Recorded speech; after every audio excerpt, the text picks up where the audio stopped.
próximas semanas e provavelmente meses, o governo eleito vai ter que enfrentar vários problemas importantes na área diplomática de como se posicionar. E essas questões, ao contrário do que muitas vezes se diz, sempre foram levadas de uma maneira tendo presente, sobretudo, o interesse do Estado, né? Falou-se muito do ideologismo meu particularmente, quando eu era ministro, ou do presidente Lula, né, que obviamente era o condutor da política externa, mas, na realidade, as nossas relações eram muito plurais, né? O presidente Bush esteve aqui 2 vezes, o presidente Lula visitou Bush, visitou Obama, tivemos parcerias importantes, discordando por vezes, mas em temas como a OMC, o próprio Acordo de Teherã, que depois chegou a ser criticado, mas na realidade obedecia a um pedido inicial feito pelo próprio Obama, que dizia que precisava ter amigos que conversassem com quem ele não podia conversar. A impressão que eu tenho é que, da maneira como as coisas estão indo, o Brasil não pode ser um amigo desse tipo, que pode conversar com quem eles não possam conversar, porque o alinhamento está sendo tão absoluto que torna, digamos, não é um aliado valioso, é apenas um país que está ali sob a órbita de outro. Eu acho que isso se revela em várias coisas que nós temos sentido. Em breve teremos, ainda será nesse governo, mas obviamente já sob a sombra do outro, a reunião do G20. E é inevitável lembrar como o Brasil teve um papel tão importante. Eu me lembro, estava sentado perto do presidente Lula, quando o presidente Bush ligou, certamente uma das primeiras ligações que ele fez, pelo próprio tom da conversa, se poderia dizer isso, quando ele propôs, depois da crise do Lehman Brothers em 2008, a crise financeira, que deveria haver uma nova forma, um novo tipo de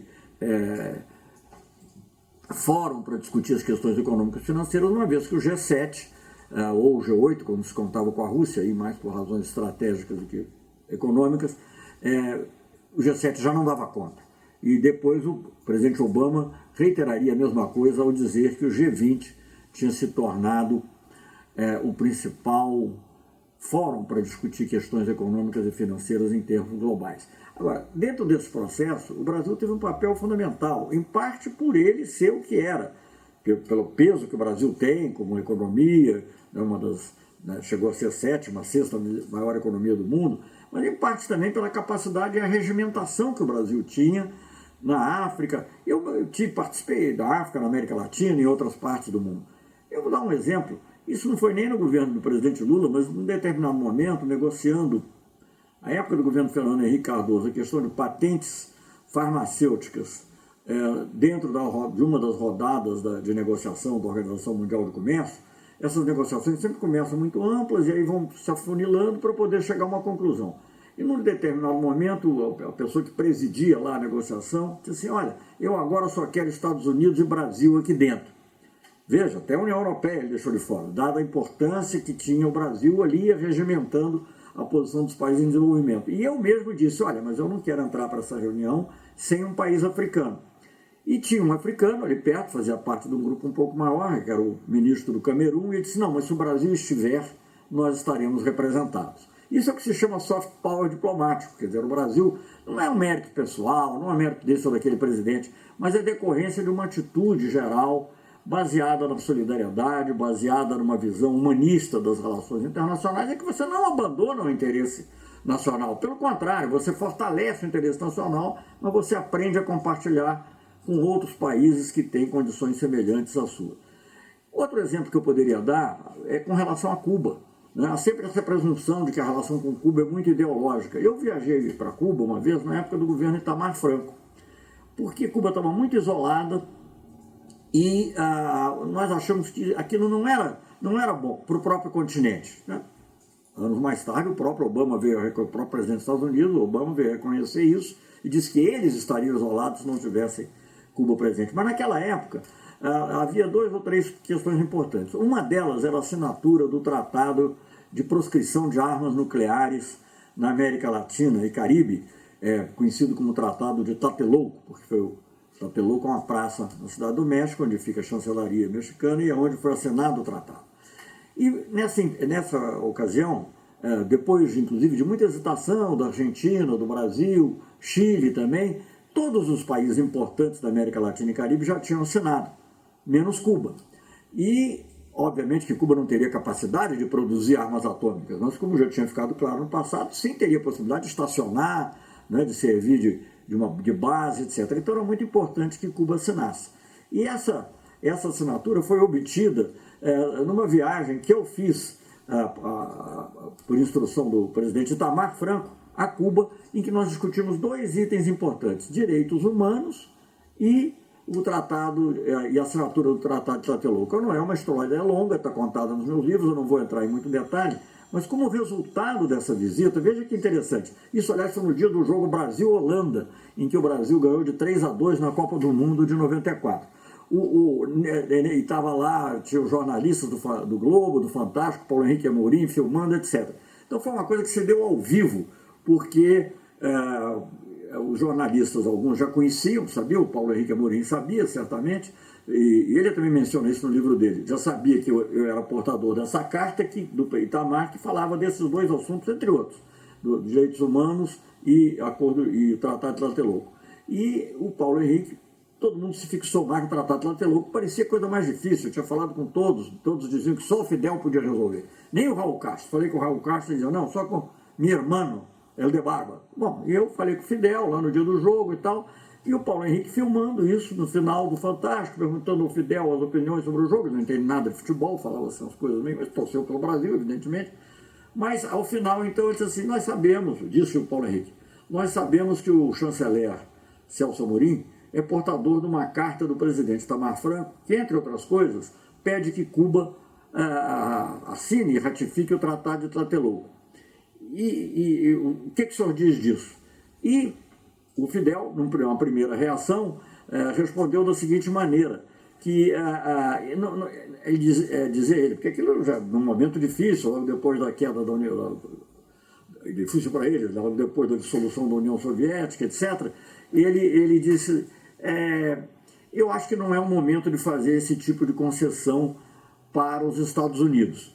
E então eu, atrevidamente, eu era relativamente jovem para chanceler, tinha 51 anos, sei lá, eu disse a ele, mas presidente, não é uma concessão para os Estados Unidos, é um gesto para a América Latina. Aí nessa hora o Fidel Castro se vira para mim, se volta, sendo filmado ainda pela equipe lá que o Paulo Henrique tinha levado, e diz assim, depois de eu dizer essa coisa que era um gesto para a América Latina, e diz assim, quizás el canciller tenga razão. Uma coisa assim que foi interessante, que foi uma diplomacia ao vivo, aquilo presencial. E de fato, 2 meses depois, mais ou menos, o ministro cubano veio ao Brasil trazendo uma carta que foi entregue ao Itamar em Juiz de Fora, talvez tenha sido o episódio internacional mais importante para Juiz de Fora, ele vem e entrega a carta do Fidel Castro dizendo que ele vai assinar. Na realidade, ainda levou um tempo, e quando ele assinou, nós nem estávamos no governo, mas ele trouxe a carta se comprometendo em assinar. Então eu acho que isso aí demonstra que a importância do diálogo, que você não dialoga com as pessoas e não se aproxima só porque concorda com elas.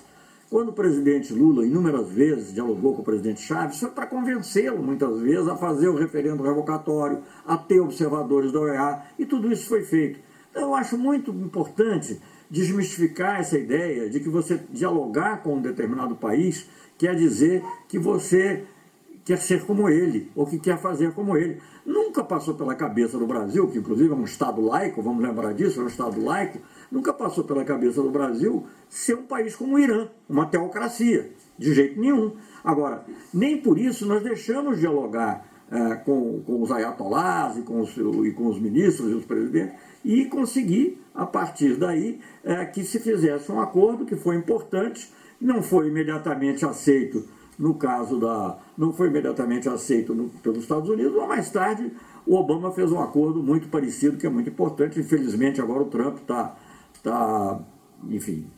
querendo se retirar dele, está se retirando dele na prática, contra a vontade de todos os europeus. Mas foi uma coisa saudada pelo antigo diretor da Agência Atômica da ONU, é um Baradei, Prêmio Nobel da Paz, foi saudada por jornalistas insuspeitos, como aquele Roger Cohen, que é uma pessoa que escreve muito e que não tem nenhuma simpatia pelo regime iraniano, etc. E tal.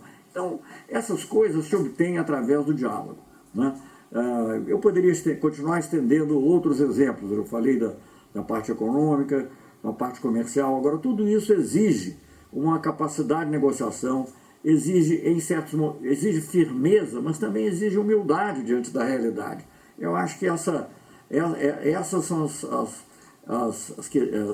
as qualidades que nós vamos querer ver no futuro chanceler, e inevitavelmente no presidente também, porque hoje em dia muito é diplomacia presidencial. Não são arroubos, são colocações firmes, bem fundamentadas, porque ninguém é admitido num círculo como era o do G20, ninguém era consultado se devia ser G20 ou G18, como o Lula foi consultado, com Sarkozy, queria fazer uma coisa um pouco diferente, acabou predominando a versão do Bush, mas com a nossa anuência e participação. Ninguém faz isso só, digamos, procurando demonstrar grandiloquentemente certas posições, mas com muita habilidade, muita discussão, muita conversa. Isso é o que se exige da diplomacia. Dentro de uma visão, volto a dizer, que os ganhos imediatos são importantes, mas ninguém esqueça a importância que tem a paz. A paz é algo muito importante. A paz é como o ar, é como a liberdade. Você só nota a importância dela quando falta.